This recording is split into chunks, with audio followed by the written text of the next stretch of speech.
This is age 461, right? 480. Oh. And 461, yes, we have two things going. We have two things going on. Welcome back to Senate Education. We have Ms. St. James in here. I have on my calendar for you to help us understand enrollment of non-resident students, and I have on my calendar that you have Senator Gulick's amendment of language that is in 132 for us to look at and consider to add to 461. So why don't we start with that, and then we can get into understanding public school admissions for non-resident students to understand what's in statute. And as we're looking at 483 for consistency, I just want to have a better understanding of what public schools can do and cannot do. So with that, why don't we start with Senator Gulick's language? Great. Good afternoon. Thank you for your patience. Beth St. James, Office of Legislative Counsel. So you should have draft 3.1 of your strike all amendment to H 461. It has yesterday's date and the time of 12:47. Okay. Just one sec, if you don't mind. I know it's here.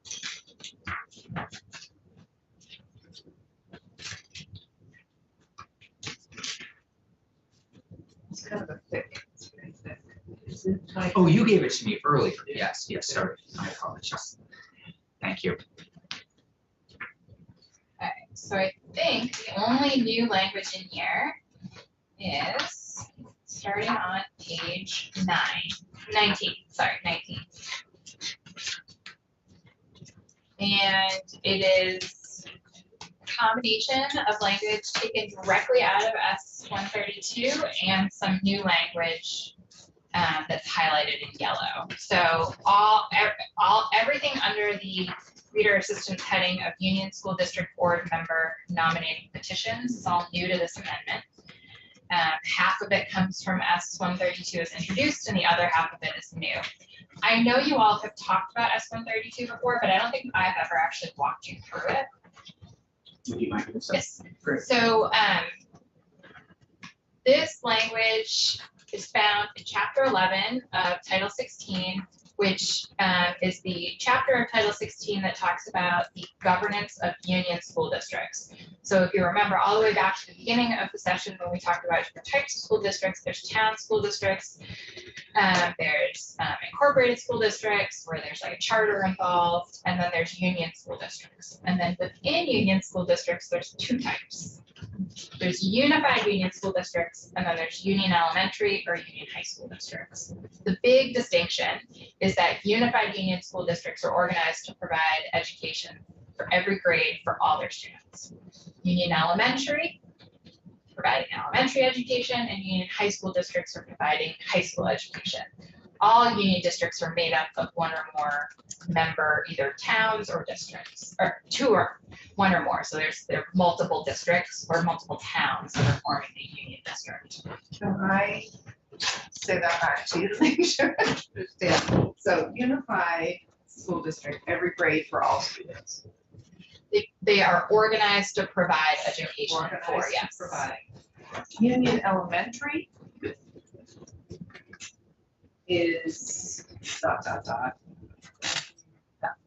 Yes, so for a unified union school district, to get even more specific, you've got a bunch of school districts that merge into one unified union school district. So there are no longer individual school districts.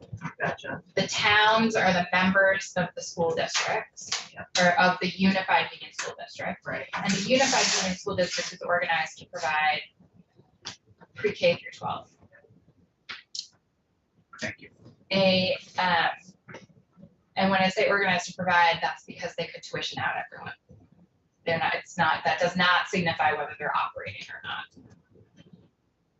A union elementary school district is two or more school districts that join together to form a union elementary school district to provide elementary education. But instead of member towns, we now have member school districts. And the member school districts are members of the Union Elementary School District, and the elementary school district takes care of the elementary education.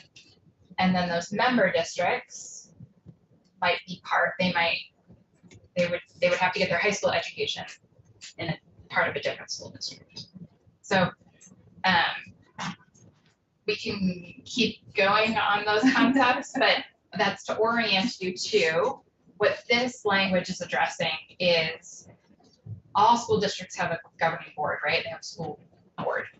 How do you get onto the school board? There's a nominating petition. And so this language, all this language does is address how many signatures are necessary to get onto a nominating petition for a union school district board membership. I made the distinction between unified union school district and elementary school district, one, because chapter 11 does.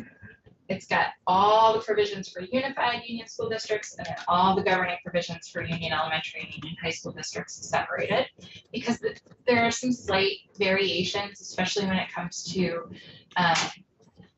voting and counting votes and that kind of process, because you've got town clerks, you've got school district clerks, so there is distinction there.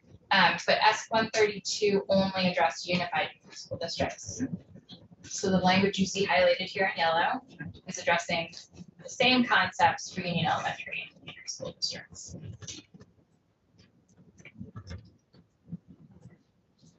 For voting for school board members, the concept of one person, one vote applies. It's a constitutional concept. This is a very simplified way at 422 Sure. of talking about this. But there has to be the people sitting on the school board have to represent their constituents proportionally. And so where those people come from and the requirements for where they need to be from and who they are speaking on behalf of, there's different models for that. So there's the you can have each school board is each school board member is tied to the town they are representing, and they're only speaking for those folks. So only those people in the towns are voting for them. And then at the other end of the spectrum, there's at large, where in a union school district, let's say you've got 5 towns that are members of the union school district. Those members of the school board can come from any town. Their seats are not apportioned to any town. It could be that the school district as a whole that's made up of those 5 towns voted. 4 of the members come from one town and 1 comes from another, right? But they're representing all the voices of the entire school district. That's called at-large representation. And then there's a hybrid model that came out of case law. And I believe, what do we call that here? I think we call that the modified at-large model, where the membership of the board seat is there's seats allocated to each town in the union school district. So towns A, B, C, and D, let's say they each have 1 seat apportioned to them. But the allocation is not closely proportional to the town's relative population, and the board members is voted on at large. So it's not just town A that votes for the A seat. Everyone, A, B, C, D, and E vote for the person who's going to sit in the A seat. And then the A seat actually represents the interests of any town within the district. So again, this is a constitutional concept at its core, and it can get really, we can get even more specific about it, but I'm very cognizant of the time you all have. So what this language does is it changes the number of signatures needed to get on the petition for just the at-large representation. So there's two sections. So section 9 is looking at what happens when you're forming a union school district. And so we're only making this change in section 9 to the at-large representation model. Where you're changing it on page 20, line 6. For unified union school districts, you're requiring a petition to be signed by at least 30 voters or 1% of the legal voters residing in the combined necessary school districts that would form the proposed unified union school district, whichever is less. And that is the same number, 30 or 1%, as the other two models of representation. You're making the same change for the proposed, starting on line 2, the proposed union elementary or union high school district. And then section 10, section 9 was how do you get on the ballot when you're initially creating a union school district? Section 10 is ongoing governance. You've got a union school district that's up and running, but there's an empty seat. How do you get on that petition? Again, section 730 is for a unified union school district. And here you're actually modifying the petition signatures needed for both the modified, the hybrid model and the at-large model. And it's the same change. You're going from 60 voters, period, to 30 voters or 1% of the legal voters, whichever is less. And that is the same that is required under the proportional to town representation model. It's the same for the at-large representation model, and you're making the same change in section 11 to the union elementary and union high school nomination petitions for the modified at-large and the at-large representation. You're going from 60 period to 30 or 1% of the legal voters, whichever is less. That's great. It's a very simple change and a very complicated topic. It was great, but it was also a really good catch on your part when we did the first go round, so thank you. And this would take effect on July 1, 2020. Just in time for next March's election. It'll be in time for the next election. Yeah. Great. Looks great to me. Any problems that you foresee? I don't think so. Okay. I can't think of any. I think there's someone who I think is more expert in this area. If you're really looking for consultation, but I don't. Donna. Correct. The person who brought this forth to me says it looks great. Yeah. So. I Whoever did that read is, it. I'm sure will trust you. He So did you're read it. appointed. the legal piece, Appoint you, right? the legal piece that we're concerned about is not diluting votes. Right. And Right. so this is just the number of votes to get on the petition. And I think you all can decide the threshold for that.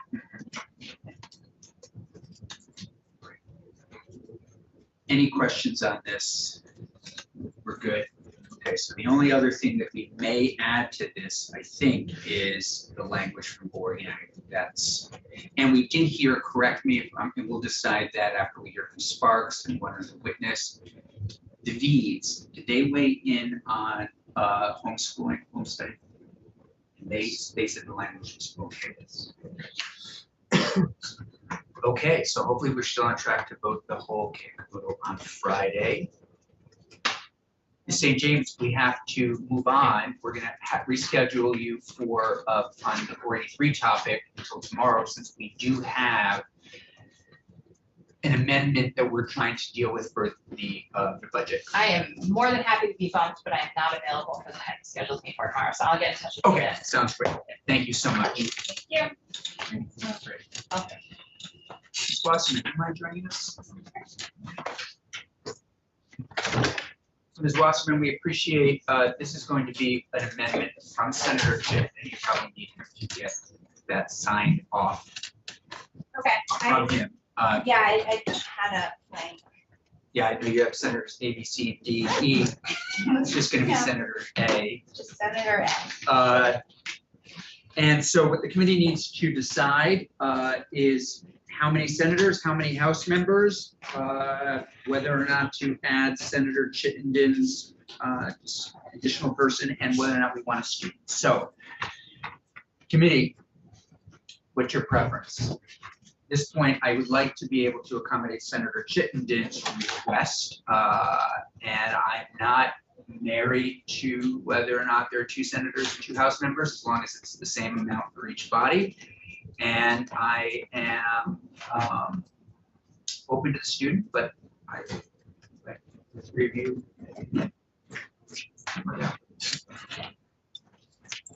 I propose just adding the energy specialist and be done with it. Doesn't, I don't think it matters whether it's odd even or when. Energy specialist, keep the 2 senators, Yeah, just the only change. They- keep the 2 House members, energy specialist. You have been a leader on this, for sure. I can live with that. Look at that. Yep. Well, just, I'd fund out a student, it'd be great to have a student, but it's, you know. and we can always have students testify. Yeah. You okay with that? Just the one addition, So keep the 2, keep it as is, 2 senators, 2 House members. What we're really adding is 1 person that would be appointed by either, I think we talked about the treasurer or the governor, and that's up to the committee. And this person, again, the language, I just want to make sure, person with expertise in school energy efficiency and energy performance contracted, appointed by the governor. Just perspective, since Yeah. the treasurer works for the governor.